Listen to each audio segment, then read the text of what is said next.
conectándose con nosotros en este estudio.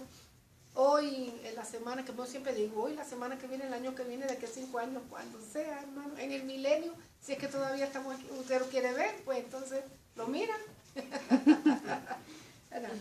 Vamos a hablar, ya le dije a los hermanos, el estudio de hoy se titula David, Cristo, el Rey Eterno. Claro, estamos hablando de la tipología de Cristo en el Antiguo Testamento. ¿Cómo, verdad?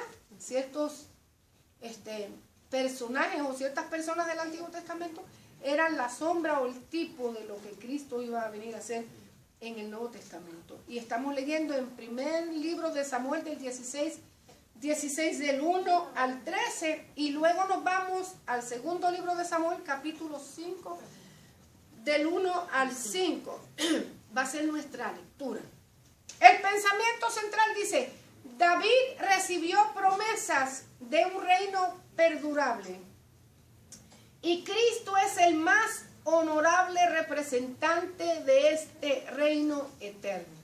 David recibió promesas de un reino perdurable, y Cristo es el más honorable representante de este reino eterno. Vamos a comparar entonces hoy el reino de David, cuando Dios lo llamó para que reinara sobre Israel. Y lo vamos a comparar con el reino eterno de Cristo, porque Cristo va a reinar en Israel por 1000 años. ¿Okay? Es el rey eterno, pero aquí en esta tierra Cristo va a reinar en Israel por 1000 años. Empezamos, vamos a hablar un poquito, hermano, de la historia de David. Y yo sé que usted lo sabe, pero para beneficio de aquellas personas, ¿verdad?, que no conozcan un poquito de la historia de David. El primer rey de Israel, ¿quién fue el primer rey de Israel? A ver si se acuerdan. Saúl. El rey Saúl. Saúl fue el primer rey de Israel. Israel llegó el tiempo en que le pidió a Dios que quería un rey como las demás naciones. Quería un rey como las demás naciones. Hasta entonces, hasta ese momento, Israel había tenido un reino teocrático. Dios era el que dirigía, el que gobernaba a Israel. No quiere decir que con la puesta de Saúl en el reino Dios dejó de gobernar, pero Dios dirigía todas las entradas, las salidas, el dormir, el acostar, las decisiones, las estrategias del pueblo de Israel, hasta que Israel dijo: yo no quiero más esto, yo quiero un rey que yo lo pueda ver, que salga conmigo a la guerra, que vaya, que venga, que yo esté con él, que nosotros le podamos servir. Y Dios le dijo: está bien, tú quieres un rey, yo te voy a dar un rey. Y le escogió a Saúl, al rey Saúl. Mucha polémica si Dios estuvo de acuerdo, si Dios no estuvo de acuerdo, si lo escogió Dios, si lo escogió el pueblo. A nosotros, ¿verdad?, no vamos a entrar en eso. Y lo que vamos a entrar es que Dios le dio, el pueblo pidió un rey y Dios le dio a Saúl.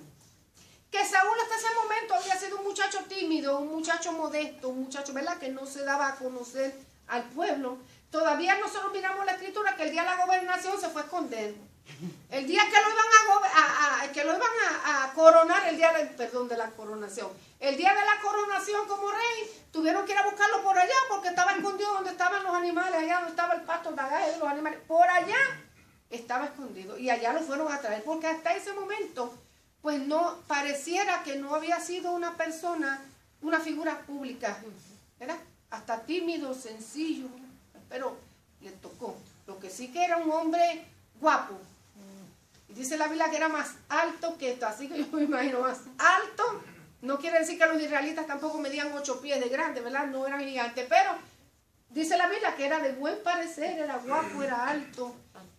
Pues tenía figura, ajá, de los hombros para arriba era más grande, casi que yo me imagino que los israelitas estaban de aquí,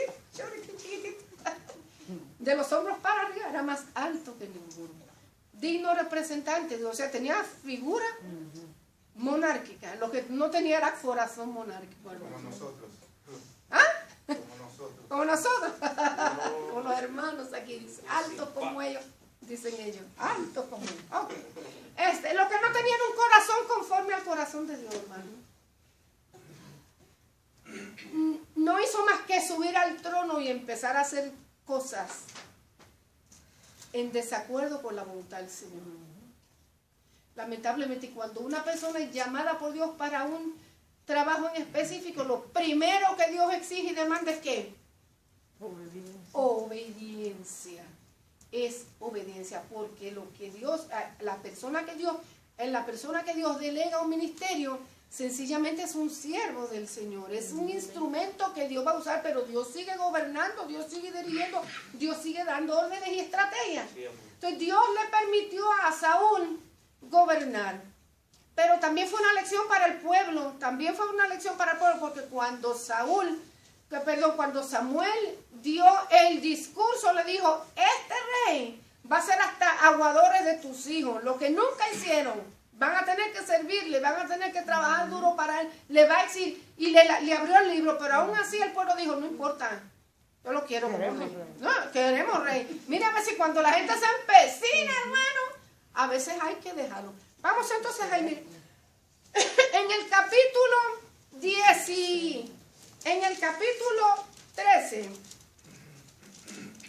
capítulo 13, dice que ya había reinado Saúl un año. Y cuando hubo reinado 2 años sobre Israel, comenzaron las dificultades. ¿Cuánto había reinado? 2 años había reinado Saúl sobre Israel cuando comenzaron las dificultades con el reinado y la obediencia de Saúl. Dios le dio unas pautas a seguir. Una estrategia para que saliera la guerra.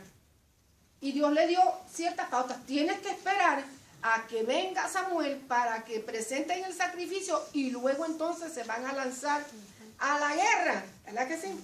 La primera, Dios le dio 3 oportunidades. Fíjense, hermano, Dios le dio 3 oportunidades a Saúl de corregir sus errores de desobediencia delante del Señor.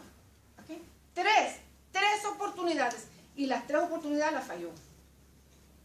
Ya la última Dios se la dio por aquel de que no dijeran. ¿Me explico? Pero las 3 oportunidades. Primero, las 3 fallas grandes de Saúl.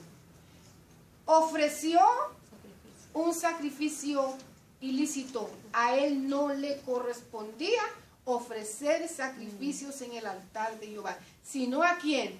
A los sacerdotes. En este caso a Samuel, que le correspondía presentar. Y Samuel le dijo, espérame a que yo llegue, yo presento el sacrificio y entonces después te lanzas a la guerra. Pero él viendo, la excusa que le dio, estoy viendo que el pueblo se me deserta, están desertando el pueblo, todo el mundo está temblando, todo el mundo tiene miedo, Samuel no acaba de tráeme acá el animal que lo vamos a sacrificar. Cuando terminando de sacrificar, eso era algo ilícito porque a él no le correspondía, solamente los sacerdotes tenían autoridad delante del Señor para presentar sacrificios. Solamente ellos. Y el sumo sacerdote, no todos los sacerdotes tampoco, el sumo sacerdote. En este caso Samuel fungía como sacerdote delante del Señor. Cuando llegó Samuel, le dijo, es que el pueblo tenía miedo, pues yo entonces como tú te tardabas, le echó la culpa a Samuel. Primera extraigorlo delante del Señor la primera. Porque desde ese preciso momento Dios le dijo estas palabras, Jehová se ha buscado un varón conforme a su corazón, al cual Jehová ha designado para que sea príncipe sobre su pueblo, por cuanto tú no has guardado la palabra de Jehová. Desde ese momento Dios le quitó el trono. Pero sin embargo le dio 2 oportunidades más. Siguió reinando. Siguió reinando Saúl. El segundo error que encontramos en la vida de Saúl. Estoy haciendo la historia por qué Dios escogió a David. ¿Verdad? El segundo strike que Saúl cometió lo encontramos en el capítulo 15. Dios le dio a Saúl una nueva encomienda. Vete, levántate contra Amalek y bárrelo, hiérelo, no dejes absolutamente nada. Ve, capítulo 3, 15, verso 3. Ve pues, hiere a Amalek, al pueblo de Amalek. Destruye todo lo que tiene y no te apiades de él. mata hombres, mujeres, niños y aún a los de pecho. Vacas, ovejas, camellos y asnos. Aparentemente, si nosotros leemos ese versículo de la Biblia, nosotros decimos que Dios más cruel mandó a matar hasta los niños pequeños. Pero ese no era el asunto, no era que Dios era cruel, era que los amalecitas eran idólatras. Y fueron uno de los pueblos que fueron usados para enseñarle la idolatría al pueblo de Israel. Entonces, ¿por qué Dios tenía que desarraigarlo? Porque esos niños pequeñitos que hay donde ustedes vean que tomaban lechita y eran pequeñitos, en el futuro iban a ser que unos grandes idólatras, enseñadores de otras naciones, a adorar a sus ídolos, ¿verdad? Y a pasar a los niños por fuego a Molón. Por eso que Dios destruyó. No es porque Dios fuera un Dios vengativo y tuviera, porque Él, conociendo el futuro, destrúyelo todo. No dejes absolutamente nada. ¿Y qué fue lo que hizo Saúl? Se llevó con vida al rey y los Se llevó con vida al rey y escogió las vacas más gordas y las ovejas preciosas y que tenían mucha lana, lo mejor del botín. Luego, cuando Dios le dio la instrucción, le dijo, destrúyelo todo. ¿Ves que la obediencia cuenta mucho delante del Señor, hermano? El ser obediente delante del Señor cuenta mucho para nosotros poder tener una posición, hermanos, delante de Dios. Tenemos que ser obedientes. A veces nosotros decimos, porque acá a mí no me toman en cuenta en nada. Vamos a ver cuánto pesa la obediencia nuestra, ¿verdad? Porque Dios mira el corazón, hermano.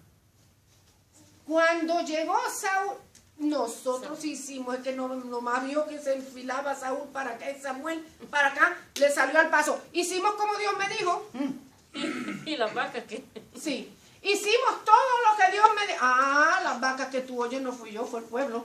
Las vacas dijeron mentiroso. Las vacas Dios me trajeron con vida. Miren, dice, bendito sea el Señor. Tomó, verso 8. Verso 7. Derrotó a los amalecitas desde Ávila hasta llegar a Sur y hasta el oriente de Egipto. Y tomó Bihuagar, rey de Amalek, cuando Dios le dijo, ¿qué? Mátalo. Pero a todo el pueblo mató a filo de espada, pero se llevó al rey. Y tomó Bihuagar, y Saúl y el pueblo perdonaron a Agar, y lo mejor de las ovejas y del ganado mayor, de los animales engordados, de los carneros y de todo lo bueno. ¿Y qué dice la Biblia? No quisieron destruirlo, mas todo lo que era vil y despreciable destruyó. O sea, los buenos se quedaron con ellos, lo malo, lo que no sirve, vamos a destruirlo. Vino palabra de Jehová a Samuel diciendo, me pesa haber puesto por rey a Saúl, porque se ha vuelto de en pos de mí y no ha cumplido mis palabras. ¿Por qué Dios lo destituyó como rey? Segundo ponche, segundo strike. Porque desobedeció las instrucciones que Dios le dio. Dice, madrugó luego Samuel, aunque no estamos hablando de Saúl, está en la lección. Vamos a hablar de David, pero vamos a hablar un poquito por qué destituyó Dios a Saúl cuando le permitió a él el ser rey. Y madrugó Samuel para ir a encontrar a Saúl por la mañana. Y le fue dado aviso a Samuel diciendo, Saúl ha venido a Carmel y aquí levantó un monumento y le dio la vuelta y pasó delante y descendió a Gilgal. Vino pues Samuel a Saúl y Saúl le dijo, bendito seas tú. Mira, hermano, también otro pecadito más, la hipocresía. Bendito, ¿verdad que sí? Casi siempre los desobedientes son hipócritas. Ay, hermana, es que usted no sabe. Y le hacen el cuento a uno de Never Ending Story. Dice, yo he cumplido la palabra que Jehová me dio. Yo he cumplido la palabra de Jehová. Samuel entonces dijo, pues qué valido de ovejas y bramido de vacas que yo estoy oyendo con mis oídos. Dios no te dijo que arrasaras con todo. ¿Qué es esto que yo estoy oyendo? Por allá las ovejas lo chotearon, como dicen en Puerto Rico. Ahora que sí lo vendieron. Allá, gritando. Saúl respondió, de Amalek los han traído, porque el pueblo mentiroso, otro pecadito más también, ¿verdad? Ya tenemos desobedientes, hipócrita y mentiroso. Porque el pueblo perdonó lo mejor de las ovejas, de las vacas, para sacrificarlas a Jehová, tu Dios. O sea, si usted lee las conversaciones que tuvo Saúl con Samuel, no le dice mi Dios, las 3 conversaciones, tu Dios, tu Dios. O sea, que pareciera como que Saúl no tenía a Dios como su Señor. No, ni tampoco tenía la intención de obedecerlo. Entonces Samuel dijo a Saúl, déjame aclararte lo que Jehová me ha dicho esta noche. Y le respondió, di, Jehová te envió, versículo 18, en misión y dijo, ve y destruye a los pecadores de Amalec y hazle guerra hasta que los acabe. ¿Por qué pues no has oído la voz de Jehová, sino que has vuelto al botín, has hecho lo malo ante los ojos de Jehová? Versículo 22, se complace Jehová tanto en los holocaustos y víctimas como en que se obedezca a las palabras de Jehová. Ciertamente el obedecer es mejor que los sacrificios y prestar atención que la grosura de los carneros. Porque como pecado de adivinación es la rebelión y como ídolos e idolatría la obstinación. Por cuanto tú desechaste la palabra de Jehová, ¿cuál fue la sentencia? Él también te ha desechado para que no seas rey. Más tarde nosotros vamos a ver que Saúl, aún sabiendo de que ya Dios lo había desechado en el trono, en vez de enmendar sus errores, comete el tercer error. ¿Cuál fue? ¿Quién se acuerda? ¿Cuál fue el tercer error que Saúl cometió que desagradó al Señor? Consultar una adivina. Consultar una adivina. Ya Dios lo había desechado y al pobre Samuel le dolió en el corazón que Dios hubiera desechado a Saúl. ¿Por qué? Porque la obediencia para Dios es muy importante. El ser obediente delante de Dios cuenta mucho, amados hermanos. Cuenta mucho.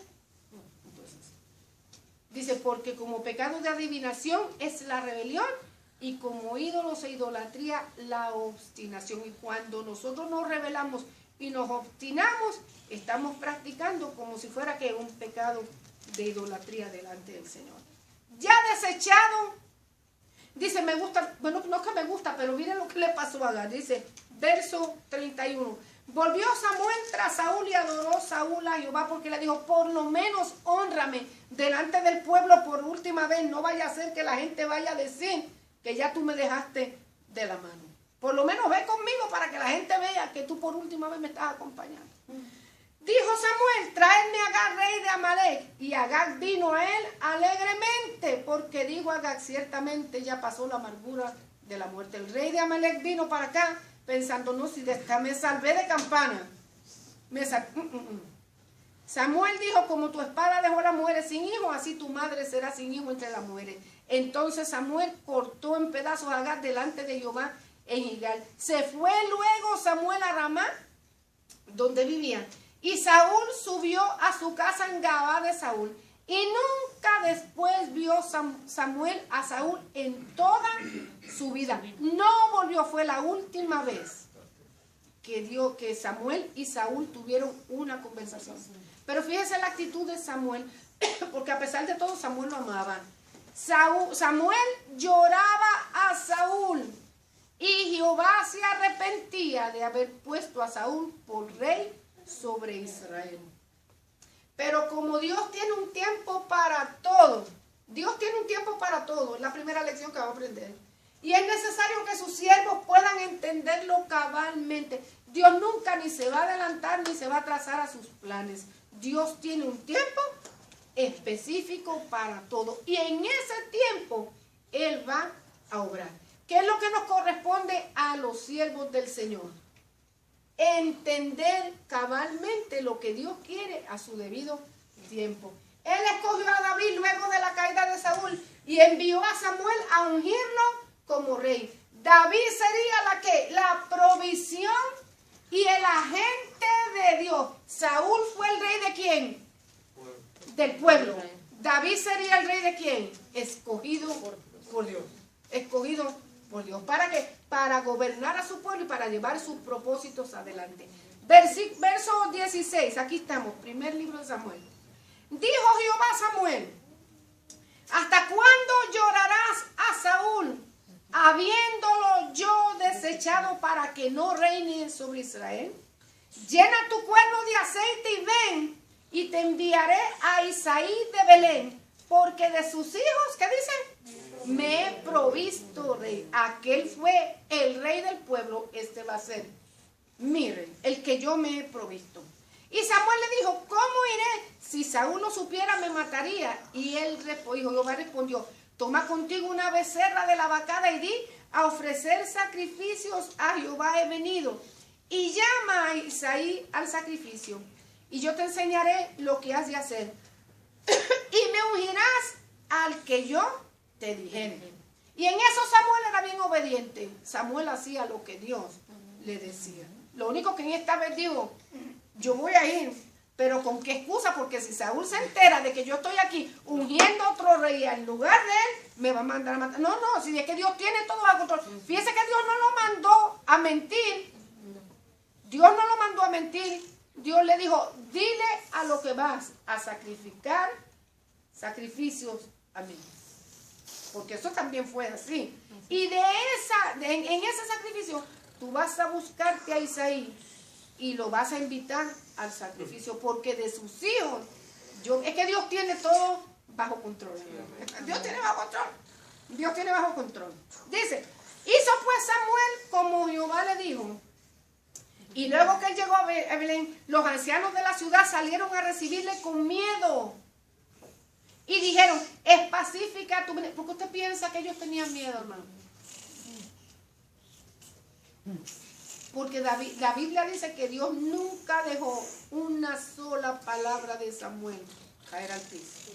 Y cuando Dios le pronunciaba una palabra para que él la llevara, sabían que se iba a cumplir a cabalidad. Ver entrar a Samuel a alguna aldea, a alguna casa o a algún lugar, el corazón de la gente temblaba. ¿Vienes en paz o vienes a traerme vienes a traerme paz o vienes a traerme una palabra de Dios fuerte para mi vida? Cuando la gente lo vio llegar, se asustó, con miedo. Él respondió: sí, vengo a ofrecer sacrificios a Jehová. Santificaos y venid conmigo al sacrificio. Y santificando él a Isaí y a sus hijos, los llamó al sacrificio. Eso, los llamó al sacrificio. Aconteció que cuando ellos vinieron, él vio a Eliab y dijo: de cierto delante de Jehová está subido. Me gusta mucho algo que enseña la lección, hermano, porque cuando Dios escoge de la familia de Isaí, es porque yo creo, y la lección nos enseña, de que Isaí hizo un buen trabajo con sus hijos. Tiene que haber hecho un buen trabajo con sus hijos, hermano. Cuando Dios miró a esa familia y escogió de entre sus hijos. O sea que nosotros como padres debemos tener en cuenta que nosotros estamos criando para Dios. Que estamos criando hijos de bien. Que estos hijos que Dios puso en sus manos no son suyos, que Dios se los prestó. Y Dios un día le va a llamar a cuenta. Mire, tengo muchas veces a mí, mi corazón se me sobrecoge cuando presentamos un niño al Señor y los padres se compromete usted a educar a su hijo en el temor de Jehová. Y cuando contestan sí, yo digo: ayúdalos, padre, porque esto es un compromiso que están haciendo. Una promesa, Dios. Sí, como que a veces nosotros contestamos sí, sí. O decimos un sí sin tener en cuenta que estamos comprometiéndonos con Dios a educar a nuestros hijos en el temor de Jehová. Y educarlos en el temor de Jehová no es solamente traerlos a la iglesia para que le enseñen la escuelita dominical y luego se vayan a la casa y los lleven, hermano, allá a la rumba y al cha-cha-cha y a la cerveza y a la perdición. No, hermano. Es que yo estoy consagrando mi hijo delante del Señor y me estoy comprometiendo con Dios a educarlo en su palabra, porque es un compromiso que estoy haciendo con Él. Y tengo una multitud de testigos alrededor mío de ese compromiso, hermano. A veces me da miedo porque los presentan delante del Señor, se comprometen y más nunca los volvemos a ver. Y después los encontramos por allá, hermano, y están más perdidos que yo no sé ni quién. ¿Y qué pasó con el compromiso que hiciste? Solamente fue el paso de la boca para afuera. No, hermano, esto es algo serio. Esto es algo serio. Dígame. Sí, es cierto, pastora, porque yo tengo mi hermano, le he platicado que tiene una gemela, ¿verdad? Pues él las presentó y de hecho una de ellas iba a morir cuando estaba tiernita. Y pues como crecimos en un hogar cristiano, mi hermano había aceptado al Señor y su mujer también. Y las presentaron y todo. Yo le dije, un día de esto, siempre que hablo con él, pero yo le dije, mira la promesa que tú le hiciste a Dios, acuérdate, esas son un milagro de Dios las niñas. Y Dios les tiene un esposo a ella, ¿por qué no las llevas a la iglesia? Rompiste esa promesa, no la cumpliste. Y luego ahí tiene, porque no van, ninguno de ellos va. Y luego, cuando tenían 11 años, cuando nos venimos, mi papá siempre las llevaba con mi mamá, pero media vez llegaron aquí, mi hermano no las lleva a la iglesia. Ya no las volvió a comer. Pero un día Dios va a tomar en cuenta ese compromiso, hermano. Dios un día nos va a llamar a cuenta a nosotros los compromisos. Dice la Biblia que nos acerquemos más para oír que para sacrificar el sacrificio de los necios. Dios honra, déjenme decir una cosa, Dios honra a los padres que se esfuerzan porque sus hijos se consagren para el Señor. Por dirigirlos, por enseñarlos, por instruirlos. Dios honra a esa familia. ¿Usted piensa que Isaí no se sintió honrado de que fueran a escoger de entre mis hijos, hermano? El rey para Israel, óigame, ya eso era algo grande, de entre mis hijos. Porque yo estoy segura que en el sacrificio Samuel le habló a Isaí. No podía anunciarlo a bocajarro porque si no, siempre había un chota que iba a decirle a Saúl le iba a cortar la cabeza. Sí. Pero yo estoy segura que le dijo, yo estoy aquí porque Jehová me envió. ¿Para qué? Para que de entre de tus hijos, uno de ellos va a ser el rey de Israel. ¿Por qué? Porque Dios desechó a Saúl, porque por su desobediencia. Y Dios está escogiendo a uno de estos que está conforme al corazón. Pero estaba conforme al corazón de Dios porque tuvo que tener unos padres que le instruyeran, temerosos de Jehová. Dice, debemos orar para que nuestra descendencia sea usada en el servicio del Señor. Los padres deben dar ejemplo de piedad a sus hijos, de modo que estos los puedan imitar. ¿Cómo yo voy a decirle a mi hijo, tienes que tener una comunión con el Señor si nunca me ven orando, si nunca me ven teniendo esa comunión, si nunca me ven practicando lo que yo con mis labios le estoy diciendo? O sea, si esos hijos nos ven a nosotros poniendo en práctica nuestra fe, haciéndolo de corazón, ellos van a aprender lo mismo. Y déjenme decirle una cosa, que aunque lleguen adultos, hermano, y tal vez se dejen engañar por el enemigo, pero van a respetar a sus padres y van a entender que mis padres eran o son unos siervos del Señor. Pues no podemos pedirle peras al olmo, hermano. Si nosotros no sembramos, no podemos escoger. Y déjeme decir una cosa, que tenga porque seguro que Dios honra a los que le honran. Dios honra a aquellos padres que enseñan a sus hijos a honrar al Señor. Dice, llegó allí, vinieron, y cuando Samuel vio a Eliab, dijo, de cierto delante de Jehová está su ungido. Y Jehová respondió a Samuel, no mires a su parecer, ni a lo grande de su estatura, porque yo lo desecho.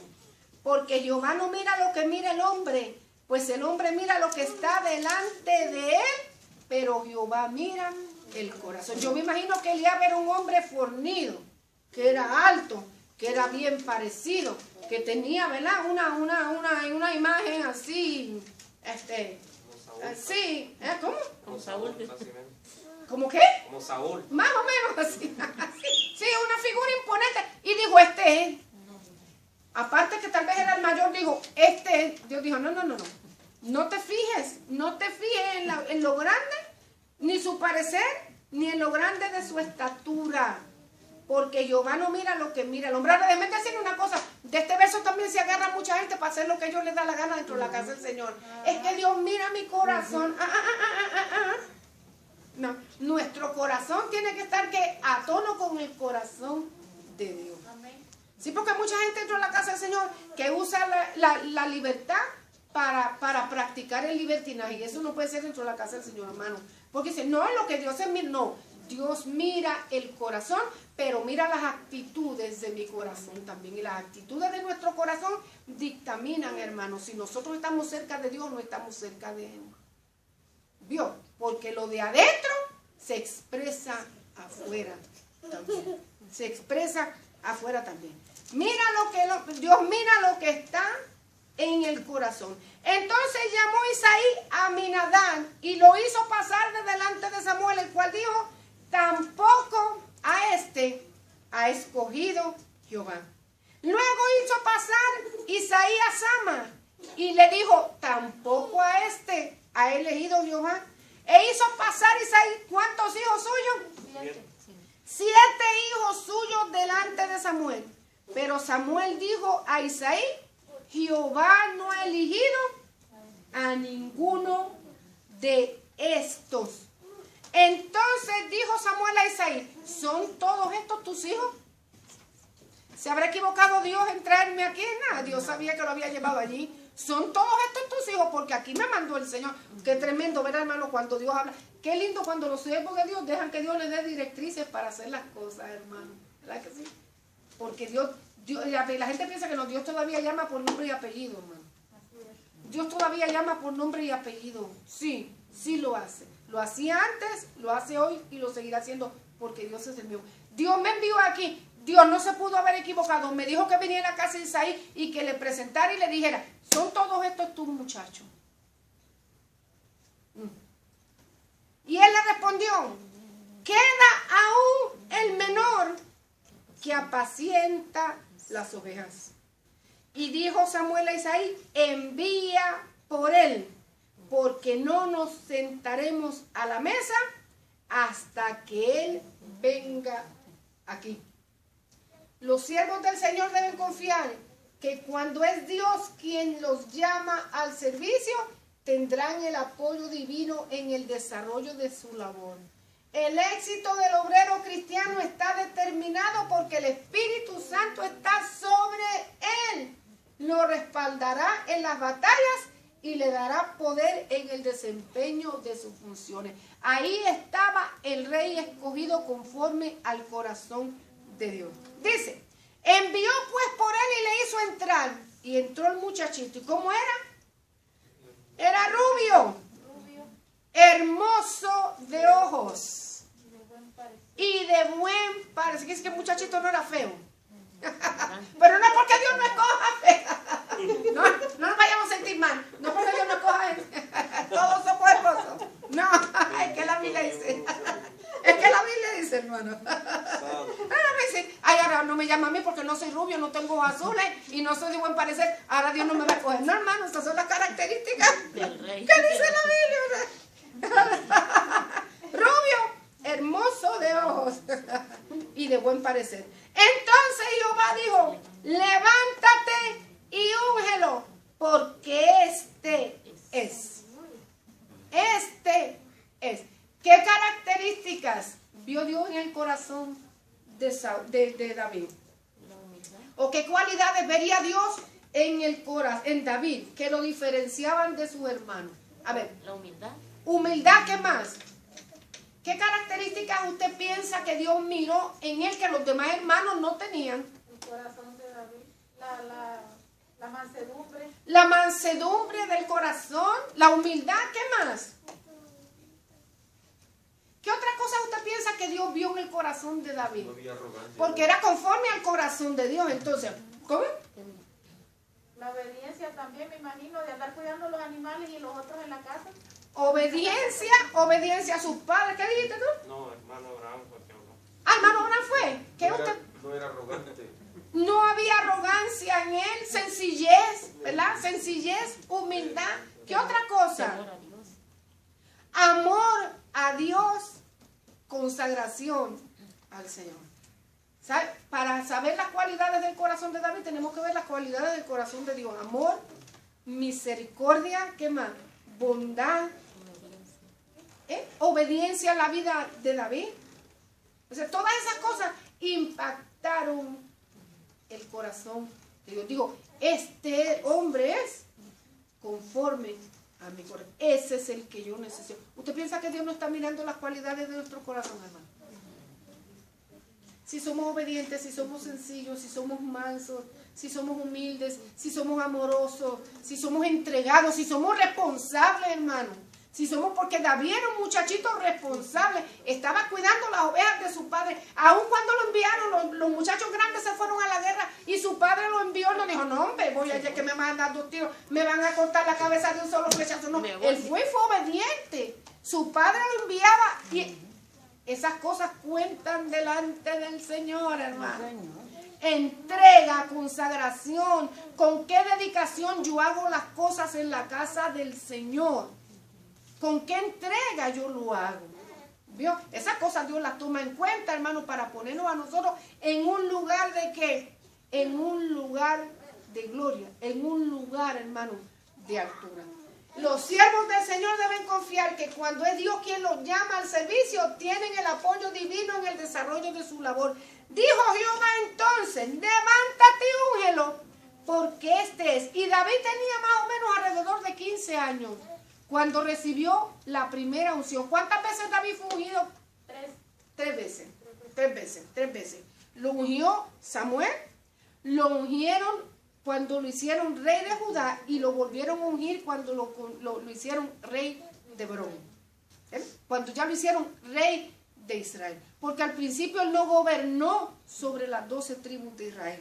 Al principio solamente la tribu de Judá lo reclamó como rey y lo ungió como rey. Pero al paso del tiempo, todo, ya cuando murió Saúl y sus hijos y ya no hubo un descendiente de la casa de Saúl, entonces las demás tribus de Israel vinieron y lo reconocieron a él. O sea, siempre lo reconocieron como el hombre que llevaba al pueblo en victoria, pero por causa de Saúl nunca le dieron el reinado, hasta que ya no hubieron descendientes. Dice, y Samuel tomó el cuerno de aceite y lo ungió de medio de sus hermanos. Y desde aquel día en adelante el Espíritu de Jehová vino sobre David y se levantó luego Samuel y se volvió a Ramá. Nunca el éxito del obrero cristiano está determinado porque el Espíritu Santo está sobre él. Lo respaldará en las batallas y le dará poder en el desempeño de sus funciones. Si nosotros leemos la historia de David y ahí en adelante, Saúl lo manda a buscar para que sea paje en su gobierno. ¿Por qué? Porque la Biblia dice que un espíritu, cuando el espíritu de Jehová se apartó de Saúl, le atormentaba un espíritu malo de parte de Jehová. Y el espíritu malo de parte de Jehová lo atormentaba y Saúl no tenía paz. Había una cualidad en la vida de David que le iba a ser de bendición a la vida de Saúl. ¿Cuál era? Era músico. David era músico. Pero no era de esos músicos que se suben al altar, hermano, a dar un show. Dice que tocaba para Dios. Y como tocaba para Dios, tocaba para Dios y el Espíritu Santo estaba sobre él. Porque desde el día en que fue ungido como rey por parte de Samuel, el Espíritu de Dios vino a la vida de David. El Espíritu Santo no se derramaba como se derrama hoy sobre toda carne, como dice la Escritura. Solamente entre los reyes, profetas y sacerdotes. Solamente en esas 3 personas. Y claro, una que otra persona que Dios escogiera sobre los jueces de Israel también, pero no era como nosotros tenemos hoy, la bendición de la plenitud del Espíritu Santo para todos. El Espíritu de Dios estaba en David y Saúl estaba siendo atormentado por un espíritu malo. Cuando David tocaba el arpa, dice la Biblia que aquel espíritu se iba de la vida de Saúl. Como tocaba bonito, dice que sus siervos le dijeron, busque alguno que sepa tocar el arpa, para cuando esté el espíritu malo sobre ti, él toque con su mano y tengas alivio. Y Saúl respondió, estoy en el mismo capítulo, buscarme ahora alguno que toque bien y traerlo. Entonces uno de los criados respondió, he aquí, yo he visto a un hijo de Isaí de Belén, que sabe tocar, es valiente y vigoroso, hombre de guerra, si lo que tenía eran 15 años, hermano, pero era hombre de guerra, prudente en sus palabras, hermoso, ¿cuántas cualidades tenía ahí ya? Hermoso, otra vez hermoso. Y Jehová estaba con él. De todas esas cualidades, la más hermosa, Jehová estaba con él. La unción de Dios estaba sobre David. La gente lo había oído tocar. Había algo distinto cuando él tocaba el arpa para el Señor. Mándalo a buscar, porque de seguro que él te va a traer alivio. La gente a lo mejor no entiende, hermano. Cuando miren lo importante que es ministrar música para Dios, hermano. Lo importante que es ministrar para el Señor. La gente viene cargada, la gente viene enferma, la gente viene atribulada, la gente viene atormentada, la gente a veces viene con tantas y tantas cosas. Y cuando estamos ministrando al Señor y lo hacemos en el Espíritu para Dios, Dios comienza a libertar. Dios comienza a libertar. Por eso es tan importante que los ministerios dentro de la casa del Señor, nosotros los consagramos, sea el ministerio que sea. Enseñar a un niño, hermano, yo digo, estamos sembrando palabra de Dios en ese corazoncito. Estamos sembrando la semilla del Evangelio en ese corazoncito. Qué importante es que para los maestros de escuela bíblica tomen esa función con seriedad, con consagración, ¿verdad que sí? Orando y diciéndole, Señor, que seamos hechos cualquier ministerio dentro de la casa del Señor. Tenemos victoria. El éxito del obrero cristiano está determinado porque el Espíritu Santo está sobre él. Lo respaldará en batallas y le dará poder en el desempeño de sus funciones.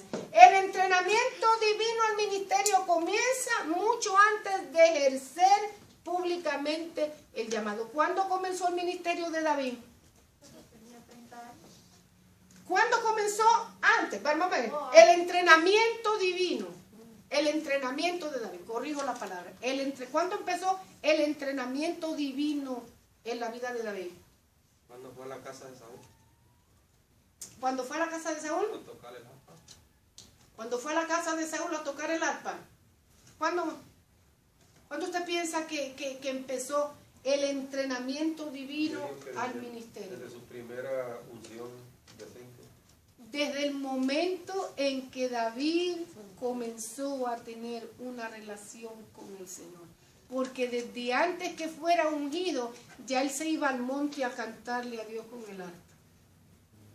Desde antes que fuera ungido, ya él se iba al monte ¿a qué?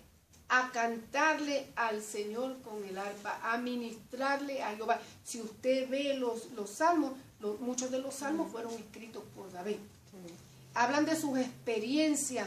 Desde antes que él fuera a presentarse a Saúl, desde antes que empezara, ya Dios había comenzado el entrenamiento.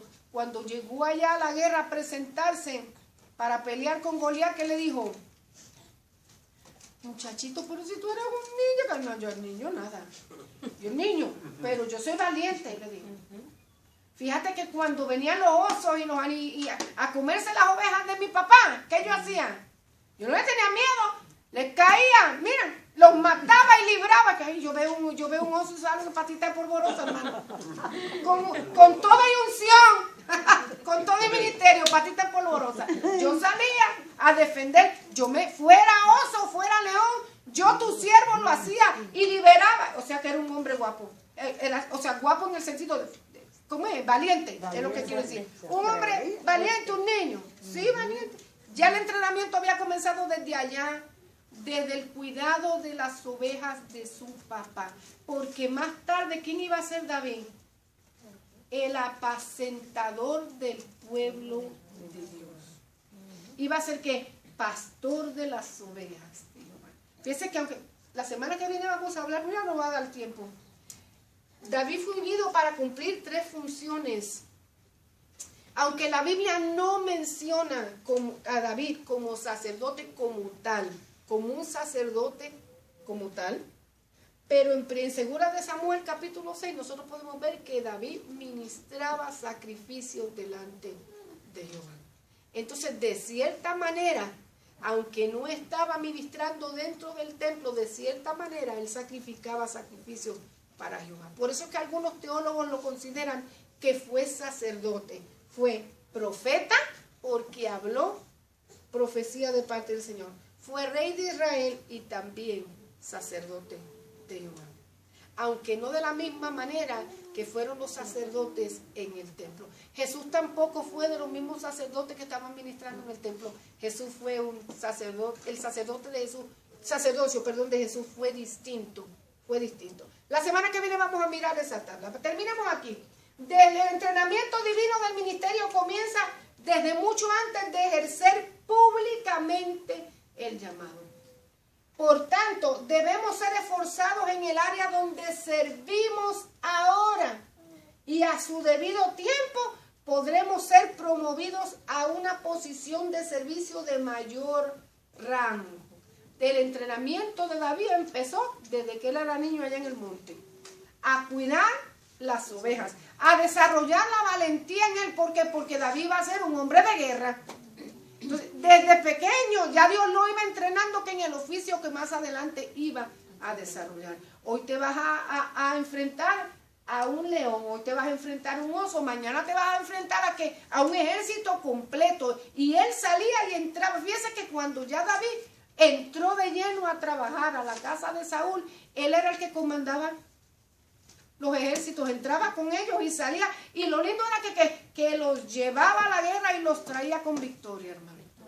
Mientras David los dirigió, nunca perdieron una guerra, nunca. Pero su entrenamiento empezó ¿de dónde? Desde allá, a perderle el miedo. O sea que cuando nosotros estamos haciendo algo en la casa del Señor, nosotros no sabemos para qué Dios nos está entrenando, hermano. Y a veces menospreciamos, ay, yo no quiero, ay, no, a mí no me gusta, ay, conmigo no cuente, ay, para qué. Tú no sabes para qué Dios te tiene los ojos puestos. Y de alguna manera Dios tiene que ir empujando a uno para que uno vaya desarrollando el talento y los dones que uno tiene, porque más adelante los va a utilizar, los va a necesitar. Entonces, si no puedo pararme aquí a hablar 2 palabras, ¿cómo voy a pararme en un púlpito a predicar mañana? Dios tiene que hacerlo. De poco a poco. Dios no nos va a dar el trancazo una sola vez. Dios nos va a llevar poquito a poco, nos va poniendo responsabilidades para que nosotros vayamos desarrollándonos. Porque más adelante va a haber un ministerio público que nosotros vamos a desarrollar, hermano, sea lo que sea. Pero de alguna manera nosotros tenemos que ir desarrollando dones y talentos. Ese entrenamiento divino empieza desde antes de ejercer públicamente el llamado. Por tanto, debemos ser esforzados. ¿Qué quiere decir esforzado? Esforzarnos por hacer lo mejor, por hacer las cosas con excelencia en el área donde servimos ahora. Y en su debido tiempo podremos ser promovidos a una posición de mayor servicio y rango. Ejemplo, David comenzó como pastor de ovejas, ¿y a dónde Dios lo llevó? A ser el rey de Israel. A ser el rey de Israel. La labor de los obreros del Señor no es solamente dirigir al pueblo, organizándolo y tener buenas estrategias, sino sobre todo ministrarlo espiritualmente. Debe cuidar el rebaño del Señor, alimentarlo espiritualmente. Por tanto, su actitud debe ser de comunión con su Señor y de un profundo estudio de la palabra a fin de brindar el alimento que el pueblo necesita. Vamos a dejar la lección hoy hasta aquí, hermano. La otra tabla no la vamos a poder abrir. No la vamos a poder terminar hoy. Pero nos quedamos en la preparación de David. Cómo Dios fue preparando a David para cumplir la función de rey de Israel. Le dio cualidades, Dios vio las cualidades en el corazón de David. Le dio estrategias, lo fue llevando poquito a poco. Es que si Dios nos pone, si Dios lo hubiera puesto, bueno, no voy a decir que si lo hubiera puesto, Dios lo puso al frente de guerras que él pudo vencer, y cuando le tocó llegar a guerrear con ¿cómo se llama? Gigantes, me olvidó. Con Goliat. Ya estaba preparado, hermano. Ya estaba preparado. ¿Quién de nosotros le hubiera puesto el pecho a las balas? No le tuvo bien. Ninguno. Y sin embargo le dijo que todos, empezando por el rey, estaban escondidos allá muertos del miedo. Muertos del miedo. Y él era un muchachito tal vez de 17 años. Y le dijo, ¿por qué le tienen miedo si este circunciso que está desafiando al pueblo de Israel? No, yo me voy. Y le pusieron y lo vistieron con todas las cosas y todo el armamento de Saúl. Digo, yo nunca he practicado esto. ¿Tienes aquí? Si somos nosotros, hermanos, tú nada más. Hasta un camión blindado. Búscame. Búscame. ¿Qué más? ¿Qué más? Tengan todo lo que ustedes tengan. Hasta y es más, lo primero que decimos, yo no voy. Que vaya fulana. Yo, que vaya él. No. Vamos. Voy a ir, hermano, y se lanzó a la guerra. Se lanzó a la guerra porque Jehová estaba, porque Jehová estaba con él. Cuando el Espíritu Santo está con nosotros, no hay que temer nada más. Dios va con nosotros, nos va a llevar adelante y vamos a ser vencedores en el nombre de Jesucristo. Amén. La semana que viene seguimos entonces con esta lección, hermano. Y miramos la tablita entonces, las similitudes entre David y el Señor Jesucristo. Amén. Así que Dios le bendiga, Dios le guarde. Hágame el favor, hija, pregúntele al pastor si hay algo.